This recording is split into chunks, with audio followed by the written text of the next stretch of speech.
Salut à toi, j'espère que tu vas bien. Alors je te prie vraiment de m'excuser, je suis super enrhumé comme hier, voire pire qu'hier. Donc si je renifle encore, excuse-moi. Et si t'entends des B à la place des P, c'est normal. C'est juste que voilà, ça fait déjà une demi-heure que j'attends que ça aille mieux pour pouvoir parler, pour pouvoir faire le podcast. Mais si je continue, je le ferai jamais. Donc je le fais là. C'est l'inconvénient. Quand tu fais des podcasts, t'as intérêt à être en bonne forme.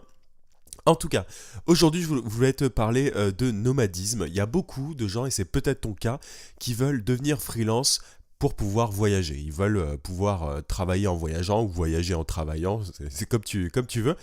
Et d'ailleurs, en parlant de ça, moi, justement, je reste pas mal chez moi parce que j'ai la plupart de ma vie qui est en France. Et j'ai de la famille, j'ai des proches qui sont en France. Et du coup, ça m'amène pas forcément à voyager, mais ça m'est déjà arrivé de le faire et je pense que je vais le faire beaucoup plus qu'avant. D'ailleurs, en parlant de ça, tu vois, là j'ai un micro qui est vraiment sédentaire, c'est-à-dire que c'est un gros micro avec une carte son et tout, c'est aussi pour ça que j'ai un bon son. Mais j'ai commandé sur Amazon le micro que tout le monde a, d'ailleurs, c'est le micro cravate qui a un bon son, c'est un Sony.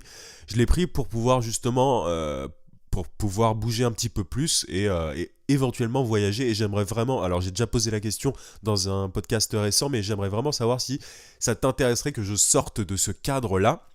L'idée, c'est toujours de faire vidéo plus podcast, mais éventuellement peut-être faire des vlogs voyage, bouger un petit peu plus, parce que j'en ai l'occasion, je peux le faire, c'est juste que je le fais pas, et parce que parfois j'accepte un peu trop de rendez-vous, c'est vraiment un choix, c'est un choix de vie, et on va y revenir, mais voilà, je peux être plus nomade et éventuellement te montrer des endroits un peu plus cool que mon mur blanc. Dis-moi en commentaire si ça t'intéresse et je pense que je ferai un sondage aussi sur le si t'es sur YouTube. Voilà, mais si t'es sur YouTube, tu peux me le dire en commentaire, j'aimerais vraiment avoir ton avis par rapport à ça. Alors comment est-ce que toi tu peux faire pour devenir freelance nomade? Alors, il y a plusieurs solutions. Soit tu comptes sur les plateformes pour freelance, et tu connais peut-être, si tu me suis depuis un petit temps, mon avis par rapport à ça. Les plateformes pour freelance, c'est Upwork, etc. T'en as un paquet. Enfin, Upwork d'ailleurs est devenu Malte, il s'appelle Malte maintenant. Tu peux te dire, bon, je pars tout de suite, en gros, j'ai envie de devenir digital nomade, freelance nomade, et je vais me lancer directement et je trouverai des clients une fois que je serai parti grâce à ces plateformes-là. C'est un truc que tu peux faire. Et sinon, tu as l'autre option, c'est de chercher des clients par toi-même sur LinkedIn, Twitter, etc. Bref, les réseaux sociaux que tu connais. Attendre un petit peu d'être installé par rapport à... Enfin, voilà, d'avoir des clients réguliers et ensuite de bouger. Ça, pour moi, c'est les deux. Après, tu peux évidemment combiner. Tu peux très bien te dire, bon, bah, je trouve des clients sur Upwork, etc. En France, sur là où je vis, et après, je bougerai. En gros, je cherche des clients réguliers, qu'importe la manière, en fait. Hein. Je te disais LinkedIn, Twitter, etc. Mais peu importe l'endroit où tu les trouves, mais tu cherches des clients réguliers, et après, tu bouges, parce que ça va te permettre de bouger avec ces mêmes clients sans avoir à prospecter pendant que tu voyages. Ou alors tu te dis, bon bah je pars, je m'en vais, et au fil de l'eau je trouverai des clients. Il faudra que tu aies un flux continu de clients. C'est les deux grands cas pour moi. C'est vraiment, voilà, soit tu as des clients réguliers, et pour ça, tu fais un petit effort, tu te dis, bon, je pars pas tout de suite en Thaïlande ou je ne sais quoi, j'attends d'abord d'avoir un réseau solide, voilà, d'avoir des clients qui font appel à moi régulièrement. Soit je m'en vais tout de suite, je me mets le couteau sous la gorge. Tu peux le faire aussi, c'est un truc qui est totalement faisable, mais tu te mets le couteau sous la gorge et tu te dis, bon, bah, je vais trouver des clients à distance grâce aux plateformes pour freelance, etc. Alors, il faut savoir un truc, tous les métiers ne permettent pas forcément d'être nomade. Tu vois, moi, il y a un groupe, j'ai un groupe sur Facebook qui s'appelle Esprit Libre. En commentaire, en description, pardon, t'as le lien si ça t'intéresse. On est près de 500 dans le groupe, bientôt 500. Et quelqu'un disait, moi je suis graphiste en print. En gros, elle fait du graphisme, mais pas pour le web. Et elle se disait, mais est-ce que c'est possible pour moi d'être nomade? Alors, forcément, c'est plus compliqué dans certains cas d'être nomade. En gros, si tu fais si t'as un métier qui dépend pas que d'internet, où tu dois te déplacer, où tu dois, je sais pas, elle en l'occurrence, elle doit peut-être voir à quoi ressemblent les prints qu'elle produit avant que ça passe chez l'imprimeur. Bref, j'en sais rien, je suis pas graphiste print, mais il y a certains cas où tu es obligé éventuellement de te déplacer. Et ça, bah, forcément, ça te limite en termes de possibilités. Et c'est aussi pour ça que quand je te disais que quand tu te dis que tu vas d'abord trouver des clients réguliers avant de partir, je te dis ça simplement parce que quand tu as des clients réguliers, t'as pas forcément besoin de les revoir. Tu vois, t'es pas obligé d'avoir des rendez-vous. Les rendez-vous, on les a souvent au début. Moi, la plupart de mes rendez-vous, je les ai au début avec mes clients.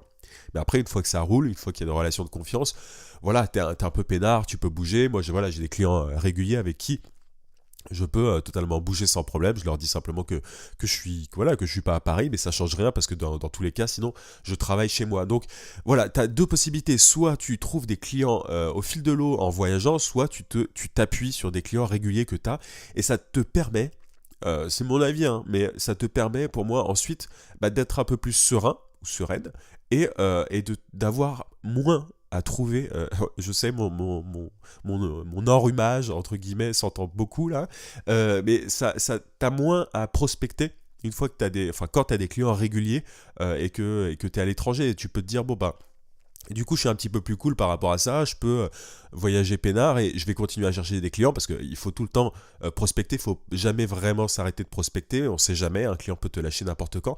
Mais en tout cas, tu es plus serein que quand tu te mets le couteau sous la gorge et que tu te dis, bon, bah, je pars en Thaïlande et je vais trouver des clients sur Upwork, etc. Malte, pardon. Mais surtout que si tu me suis depuis un petit temps, tu connais mon avis sur les plateformes pour freelance. Ça peut prendre énormément, pardon, j'essaye de parler bien, j'essaye, je vais y arriver. Ça peut prendre énormément de temps de trouver des clients réguliers sur ces plateformes et des clients tout court sur ces plateformes. Tu vois, sur Upwork, c'est pas évident parce que tu es en concurrence avec énormément de monde, avec des gens qui en plus ont des tarifs ridicules. Donc voilà, moi je te conseillerais pas, en toute transparence, de chercher tes clients, enfin de te lancer. C'est comme pour le fait de se lancer en tant qu'indépendant. Ça, c'est un truc que je dis souvent. Moi, je l'ai fait et c'était une erreur. J'ai eu de la chance par rapport à ça. C'est pas une bonne idée de se lancer comme ça sur un coup de tête et de se dire bon, on verra après.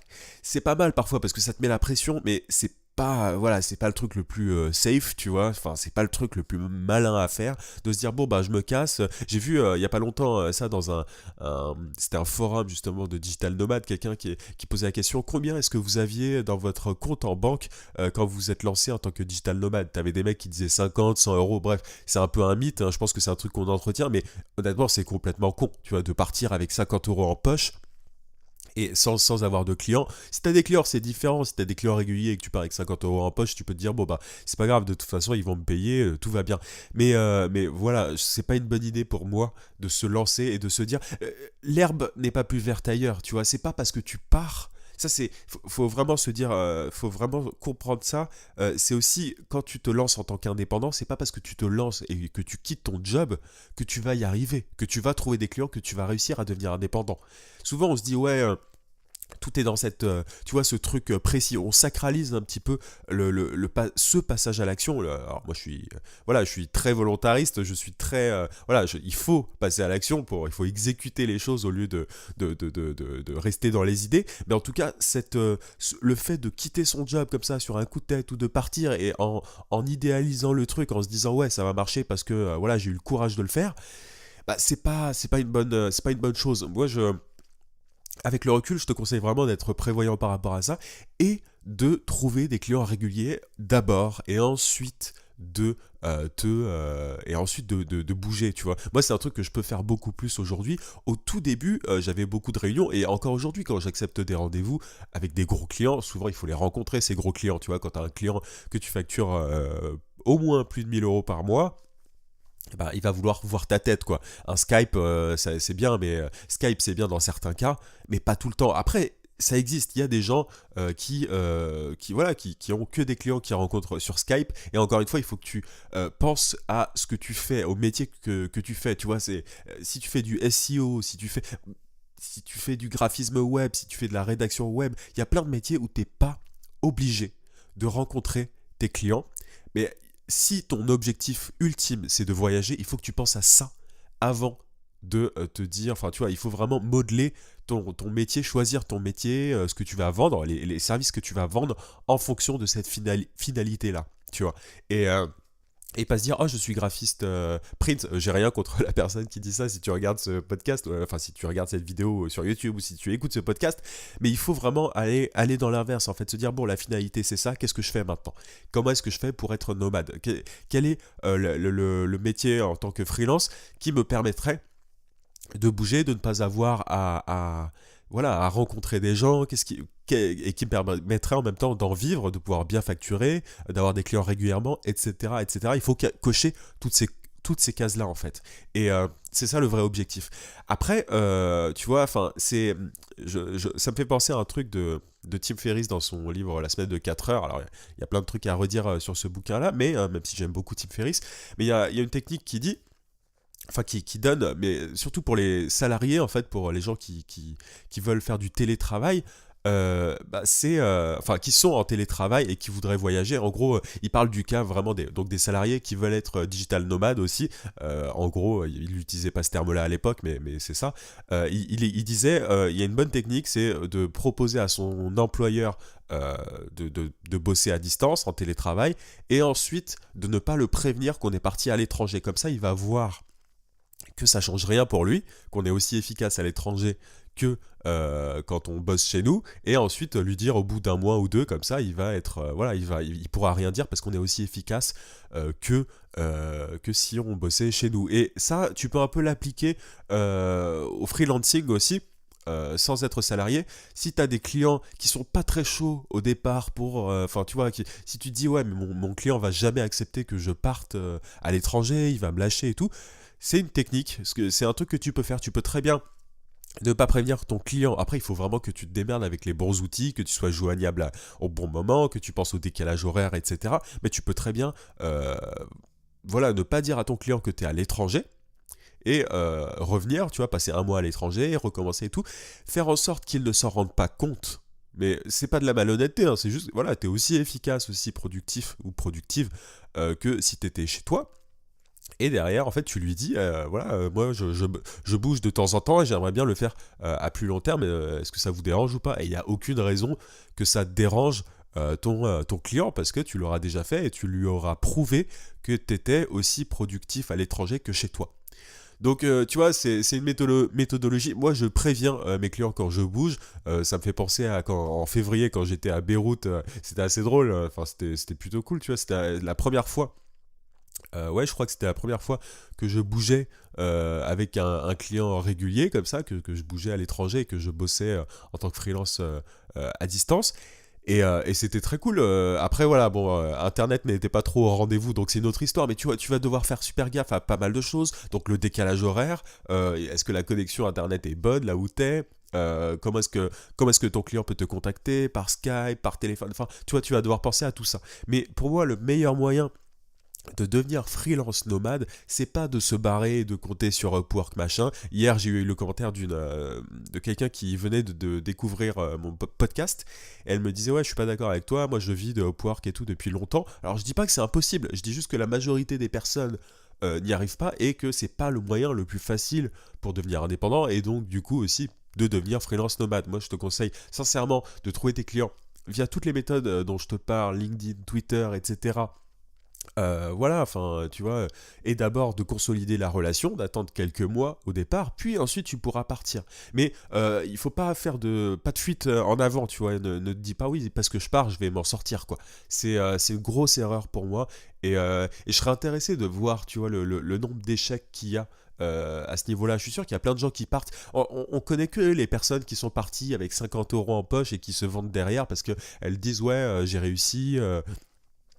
J'avais que 50 euros dans la poche et tout. Enfin, on voit que ces personnes-là, mais je suis persuadé qu'il y a plein de gens qui s'en vont et qui sont obligés de retourner. Je serais vachement intéressé d'ailleurs d'interviewer quelqu'un dans ce cas-là. Si quelqu'un dans le podcast, si quelqu'un écoute et est dans cette situation-là et a essayé de partir en tant que nomade pour en vivre et finalement n'a pas réussi, je trouve que c'est 10 fois plus intéressant que quelqu'un qui est parti et qui a réussi. Parce que ça, on peut tirer des enseignements vraiment intéressants par rapport à ça.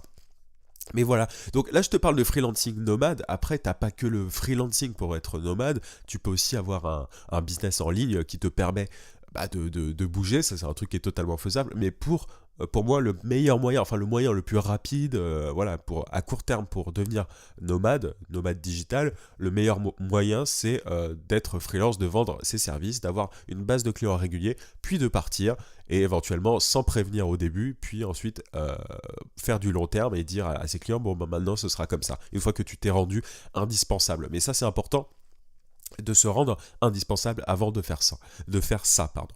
Voilà un petit peu ce que je voulais te dire dans ce podcast. J'espère que ça t'a intéressé et n'hésite pas encore une fois à me dire si tu voudrais que je fasse un peu plus de vlogs, voyages et tout. Tu vois, pour Noël, je sais que je vais sans doute partir, je sais même pas encore où. Il serait temps de le savoir d'ailleurs, mais je vais me pencher là-dessus d'ailleurs ce soir. Mais voilà, j'aurai le petit micro-cravate qui me permettra d'être un petit peu plus mobile que là, même si le son est quand même plutôt cool, même si je suis très enrhumé. Bref, je te rappelle que jusqu'à dimanche 23h, tu peux profiter de mes formations à moins 60%. C'était à l'occasion des 1 an de la chaîne YouTube. Donc tu peux profiter de quasi toutes les formations jusqu'à moins 60%. Et les formations en question sont dans la description de ce podcast, que tu sois sur YouTube, sur SoundCloud, peu importe, tout est dans la description, donc dépêche-toi d'en profiter si ça t'intéresse. Donc voilà, après dimanche 23h, ça reviendra au tarif habituel.